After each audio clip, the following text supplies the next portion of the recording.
E aí galera, aqui é o Liquid, esse é o canal DistroHopper e nesse vídeo eu não só vou trocar de distro, na verdade já troquei, eu vou trocar de sistema de arquivos.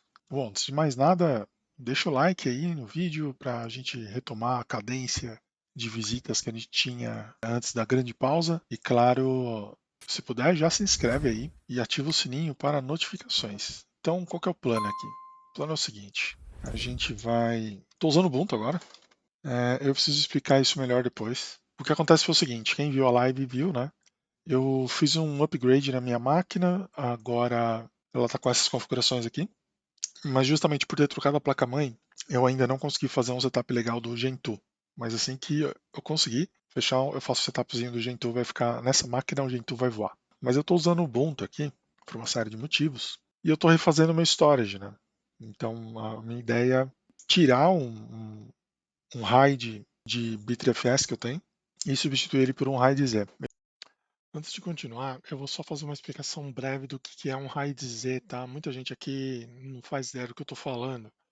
Seguinte, RAID todo mundo aí sabe, né? Aquela técnica onde você pega mais de um HD para fazer um uso conjunto deles no mesmo set de dados. Ou seja, mais de um HD vai ter o mesmo sistema de arquivos. E aí você tem algumas vantagens dependendo do arranjo que você faz. Você pode colocar eles em RAID 1, por exemplo, onde um HD tem exatamente os mesmos dados do segundo, ou você pode fazer um RAID Stripe, que é o RAID 0, onde você usa dois HDs para funcionarem como um único HD. Qual a vantagem de cada um deles? No caso do RAID 1, se um HD pifa, beleza, o outro HD está perfeito, está funcionando, você não perde dados. A velocidade de leitura dobra, a velocidade de gravação não muda. No caso do RAID 0, tanto a leitura quanto a gravação dobra de velocidade. Porque um mesmo pacote de dados é gravado nos dois HDs ao mesmo tempo, então você usa o throughput dos dois HDs, tanto para leitura quanto escrita, e isso melhora muito a performance do seu sistema. O problema é que se um HD pifar, você perde todos os dados, afinal de contas, você vai ter só metade dos dados gravados. No caso do RAID, do ZFS, ele traz algumas outras possibilidades também, como o RAID Z. Então, eu vou mostrar aqui mais ou menos as possibilidades que o ZFS traz para a gente. Tá vendo? Disco 1 aqui, cada disco desses aqui é um disco de 1 TB, né? Disco 1, 1 TB, disco 2, 1 TB, disco 3, 1 TB, beleza? No RAID Z, 3 HDs de 1 TB me dão 2 TB de armazenamento. E se qualquer um desses HDs pifar, eu não perco os meus dados. Eu só tenho que trocar o drive defeituoso antes que um outro HD dê defeito. Se um outro HD der defeito, aí, meu amigo, esquece. Não tem alternativa. O HD solitário, certo? Eu tô saindo desse arranjo aqui. Eu estava nesse arranjo onde eu tinha dois HDs de 3 TB e eu tinha 3 TB disponível, mas se o HD pifasse eu não ia perder nada. E agora eu estou saindo disso para um RAID Z com 3 HDs de 4 TB, né? Então no total eu vou ter 8 TB e se qualquer um dos HDs pifar, eu não perco meus dados. Eu já tive um storage de RAID Z aqui em casa, mas era FreeBSD que ele rodava. Rodei durante 10 anos, ele me consumiu 5 discos ao longo dos 10 anos. Que é assim, o HD pifa, eu troco, aí HD pifa, eu troco, aí no final dos 10 anos, quando acabou o último HD reserva e começou a dar problema no array, eu parei. Então, é uma boa solução de storage caseiro. É mais barato do que muita gente imagina. Mais barato do que pagar o Google Drive, por exemplo. É muito mais barato você pegar uma máquina velha, enfiar uns HD lá dentro, instalar um novo Nextcloud e não ficar pagando um HD e meio pro Google todo ano. Só que eu tenho um problema, eu tenho um HD de 4 TB onde está o backup do meu array de RAID 1, que eu já tirei da máquina, e eu tenho outros dois HDs de 4 TB também. Então o que eu vou fazer aqui é o seguinte, eu vou trapacear. Eu vou criar um arquivo de, de disco sparse, né, um sparse file, quer dizer, é um arquivo que vai ter zero de tamanho, mas ele vai ter próximo de zero de tamanho, mas quando você tentar montar ele, alguma coisa, ele vai falar que tem 8 GB. Igual aqueles pendrive do Paraguai. Tá, então, vamos virar root. Tem um sparse file aqui. Vamos deletá-lo. Adeus. E como é que faz um sparse file? Você usa o comando dd, tá? dd if igual a /dev 0, ou seja, ele vai criar um arquivo ele vai criar um arquivo cheio de zeros dentro. A saída você dá o nome que você quiser. Eu vou colocar sparse file, block size 1, e o tamanho desse block size, aliás, count 0. E aí, o que eu faço aqui? Eu dou um ls block. Não, mais fácil. Eu dou um def. Ó, o meu HD com os meus arquivos é esse aqui. Então eu crio um arquivo sparse file desse tamanho aqui. Seek com esse tamanho aqui, tá? Deixa eu ver. Quilo, mega, tera. Beleza, é isso mesmo. Mando criar. Beleza. Ele já criou aí. Ele criou um sparse file de 3.6 GB. Por que está com esse tamanho? Porque ele tem um endereçamento, né, do restante do file system. Mas se você tentar montar esse cara, você vai ver que ele vai te mostrar que ele tem esse tamanho todo livre, tá? Mas ele só vai sendo alocado on demand. Então temos aqui os FS, tá? Vamos ver para o status.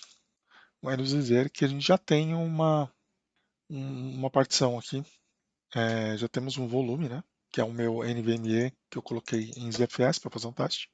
Mas a gente vai criar um RAID Z. Como a gente vai fazer isso? Primeiro eu vou dar um ls block aqui, só para garantir. Eita, ele já até montou umas coisas aqui. Ele meio que já criou umas partições, não tem problema, a gente faz de novo. Create, depois create storage, que vai ser o diretório onde vai ficar esse pool, né? RAID Z. Aí a gente passa para ele os devices, tá? Então no caso é o /dev sdd, /dev sdc e o arquivo sparse file. E o "-f", porque ele vai estranhar misturar dispositivos reais com falsos, né? Beleza? O status, e tá aqui. Esse é o RAID Z. E agora, olha que divertido, eu tenho 6.8 GB. Eu não tenho 3.6, né? Como no HD isolado. Eu tenho 6.8. Por quê? Porque o RAID Z, ele pega 3 HDs e transforma, e ele te dá a redundância de um HD, qualquer um deles quebrar sem problema, você troca. Só que você tem a capacidade de 2 deles, né? É mais legal do que o RAID 1, com certeza. Mas não é mais legal do que um RAID 10. O RAID 10 é mais legal. Ele é mais rápido. Beleza. Aí a estratégia agora como é que fala? É degradar esse array, tá? Como a gente vai degradar esse array? A gente vai arrancar esse sparse file daqui. Mas note que a gente vai arrancar o sparse file, mas o array vai continuar funcionando, tá? Esse é um processo bem simples, na verdade. Então a gente faz o zip status aqui. Eu vou tirar o sparse file, tá? Então, como é que funciona? Zip status, aliás, desculpa, zip detach do storage o cara que a gente vai tirar, tá? Então vamos supor, se um HD der defeito aqui, ele vai aparecer offline, alguma coisa do gênero, tá? E aí você sabe exatamente qual HD que deu problema. Então você vai tirar ele do array, que é o que eu vou fazer aqui agora. Não me enganei aqui, tá? É o zip offline, não é detach. Detach é outra coisa. Zip offline storage sparse. Vamos lá. Beleza. Agora a gente faz o zip status. E aí, ó, o nosso RAID Z entra no modo degradado com os dois HDs online e o sparse file offline, beleza? Só que note que o sistema operacional ele continua tudo certo, 6.8 GB. Eu consigo entrar lá dentro e escrever, que é exatamente o que eu vou fazer agora. Eu vou copiar os meus arquivos para esse storage, né? Usando o rsync e copiar todo mundo para dentro. Depois, com mais calma, eu vou criar a mesma estrutura que eu tinha no Bitrefs, usando subvolumes, né? Que nos FS chama subsets. Eu vou criar subsets com regrinhas, com compactação, esse tipo de coisa. Né? No momento, eu só quero salvar os meus dados e colocar esse terceiro HD no array o mais rápido possível. Esse é o plano. Mas e se você fizer besteira e perder seu HD? Não tem problema. Eu ainda tenho o meu outro RAID com os HDs antigos. Eles estão aqui, em algum lugar. Acho que está ali no armário, ali, na bancada. E é só recuperar os dados. Então, é um risco muito pequeno de fazer besteira aqui. E é isso. Mas eu vou deixar ele copiando aí ao longo das próximas horas. Quando terminar, eu volto. E aí, galera, eu voltei aqui porque eu fiz uma besteira, tá? Eu peguei o valor errado do tamanho do disco e eu tô com tanto sono que eu não percebi. Beleza? Aí o que eu fiz? Eu usei o próprio FDisk para pegar o tamanho em bytes Porque eu não sei por qual razão, eu achei que esse tamanho que ele mostrava aqui era o tamanho em bytes, mas não é. Aqui são blocos de 1K. Então ficou menor mesmo. Mas esse aqui é o tamanho certo, tá? Aí eu refiz com o tamanho correto, criei o novo sparse file, recriei o pool, aí sim ele com 7.2 tera do storage e agora ele está copiando. Então agora sim ele vai ficar algumas boas horas aí copiando esses dados do HD para o novo array, beleza? Bom, ele terminou aqui. 7 horas depois, 431 minutos, 7 horas e 11, né? Vocês podem ver, tá tudo aqui. Espero, né? Não tá batendo o tamanho não. Mas vamos entender que deu tudo certo. Aí o último passo do nosso truque aqui é tirar o nosso sparse file do pool. E aí o que eu vou fazer? Eu vou colocar aquele HD que tem os arquivos de onde partiu na cópia, né? Eu vou colocar ele no pool. Então vou desmontar ele aqui, que é o SDE. Beleza, desmontou. Aí eu vou adicionar ele no pool, que é com o comando zpool replace o nome do pool e o endereço do novo device. Beleza? "-F". Ah, tá, estava vendo a documentação aqui. Na verdade, eu tenho que colocar o nome do antigo também, né? Eu tenho que especificar qual que eu estou trocando para qual. Então, no caso, vou trocar um sparse file para o devsde. Eu achei que ele era esperto o suficiente para saber. Aí a gente acompanha aqui, vamos lá, acho que deu certo. Beleza. Aí ele está substituindo. Eu imagino que esse é um processo que vai demorar outras 7 horas para fazer. Porque agora o que ele vai fazer? Ele vai colocar a paridade, né, do storage nesse disco também, né? Ele vai copiar alguns dados para esse cara, justamente para garantir que se um dos HDs pifar, a partir de qualquer 2 HDs do pool, a gente consegue montar todos os dados, né? Essa é a ideia do RaidsFS. Então, é isso, tem que esperar mais um tempo aí. Eu não sei quanto tempo ele vai demorar, mas quando ele terminar, eu aviso vocês aqui. Ou não, talvez eu termine o vídeo por aqui mesmo.